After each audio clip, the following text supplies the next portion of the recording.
আসসালামু আলাইকুম everyone, welcome to my channel টুকটাক কিচেন অ্যান্ড বেকিং। সবাইকে স্বাগত জানাচ্ছি আমার আজকের এই পর্বে। নিয়ে চলে আসলাম একটি নতুন রেসিপি, কক মুরগি কষা। এটা অনেকে অনেকভাবে তৈরি করে। আমি কিভাবে তৈরি করি সেটাই আপনাদের সাথে আজকে আমি শেয়ার করব। আর আমার চ্যানেলটিকে অবশ্যই সাবস্ক্রাইব করে নিয়মিত আমার চ্যানেলের পাশেই থাকবেন। তো চলে যাচ্ছি রান্নাতে। আমি এখানে 1 কেজি ওজনের একটি কক মুরগি নিয়েছি। অ্যাড করে দিচ্ছি 1 কাপ পেঁয়াজ কুচি,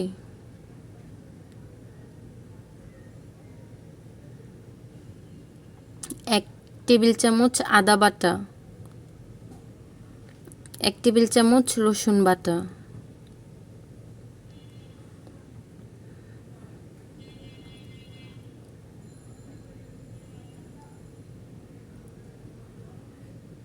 2-3টা এলাচ কাঠ ও লবঙ্গ, অ্যাড করে দিচ্ছি 2টি তেজপাতা,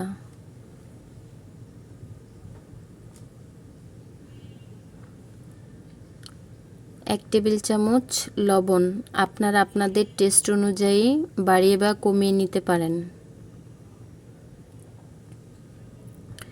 অ্যাড করে দিচ্ছি 1.5 টেবিল চামচ হলুদের গুঁড়ো,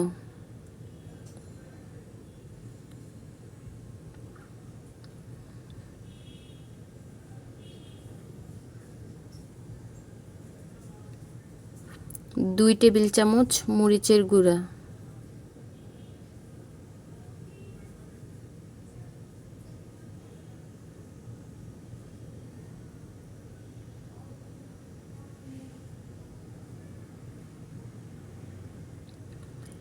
1 টেবিল চামচ গরম মশলার গুঁড়ো,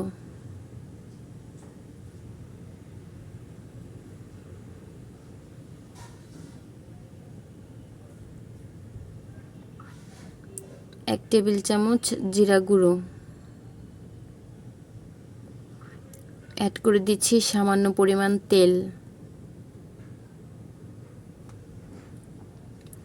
এখন এই মশলাগুলোকে খুব ভালো করে মাংসের সাথে মাখিয়ে নেব, যেন প্রতিটা মাংসের গায়ে গায়ে মশলাগুলো লেগে যায়। চলে যাচ্ছি চুলায়।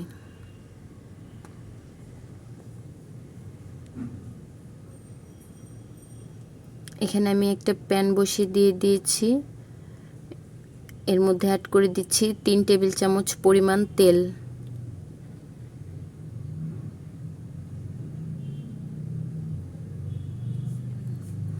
এখন মাংসগুলো অ্যাড করে দিচ্ছি।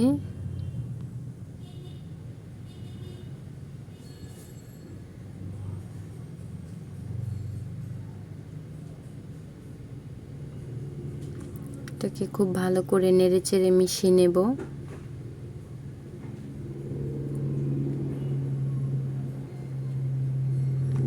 ঢাকা দিয়ে রেখে দেব হাই আঁচে 5 মিনিটের জন্য। ফিরে এলাম 5 মিনিট পর।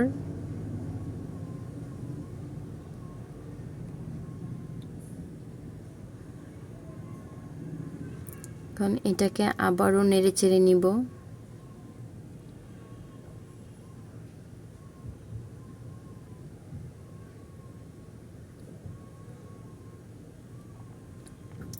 আবারও ঢাকা দিয়ে রেখে দিচ্ছি মিডিয়াম আঁচে 10 মিনিটের জন্য।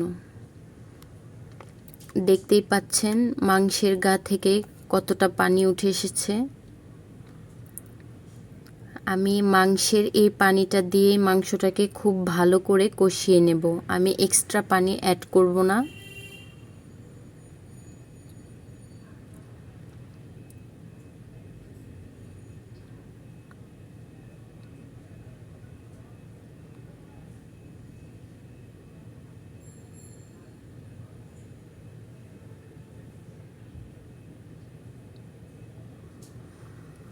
খুব ভালো করে কষিয়ে নেব।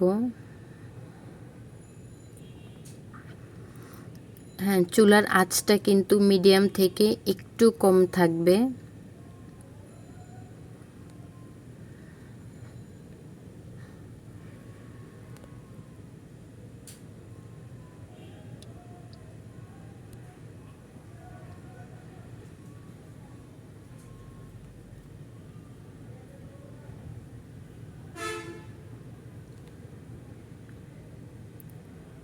এটাকে আবারও নেড়েচেড়ে মিশিয়ে নিচ্ছি, কারণ যেহেতু আমার এখানে খুব বেশি পানি নেই, তো এটাকে একটু পর পরই নেড়েচেড়ে দিতে হবে, তা না হলে নিচে লেগে যাবে।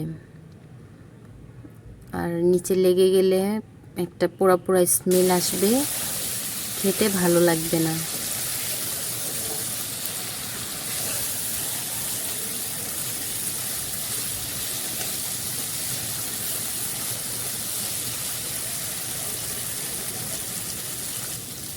এভাবে করে আমি বেশ কিছুক্ষণ কষিয়ে নেব।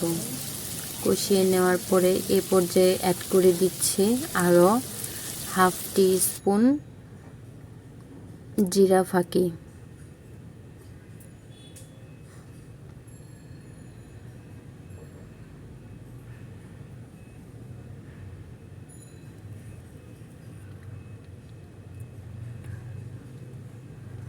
এরপর আমার কষানো হয়ে গেছে, এ পর্যায়ে অ্যাড করে দিচ্ছি সামান্য পরিমাণ পানি।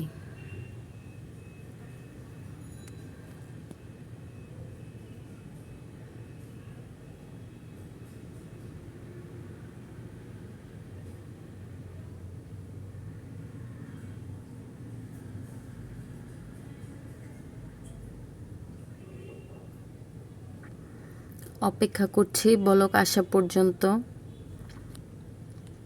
আমাদের বলকটা চলে এসেছে।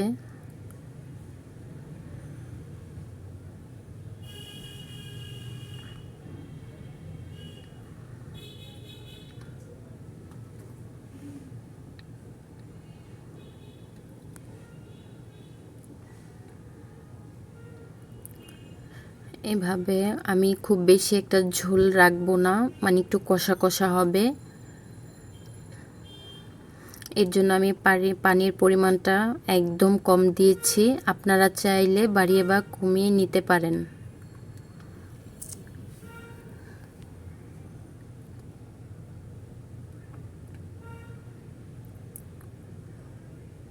আমার রান্নাটা প্রায় হয়ে এসেছে।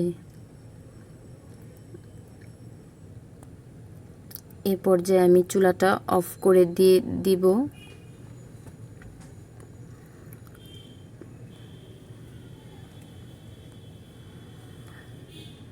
আমি আপনাদেরকে একটু সার্ভ করে দেখাচ্ছি। দেখতে পাচ্ছেন এটার গ্রেভিটা ও মানে কালারটা, আপনারা একবার হলেও ট্রাই করবেন। আর আমার এই রেসিপিটা কেমন লাগলো তা আমাকে কমেন্ট বক্সে জানাবেন। আর আমার এই ভিডিওটা ভালো লাগলে লাইক, কমেন্ট ও শেয়ার করবেন। আর চ্যানেলকে সাবস্ক্রাইব করে নিয়মিত চ্যানেলের পাশে থাকবেন। দেখা হবে নেক্সট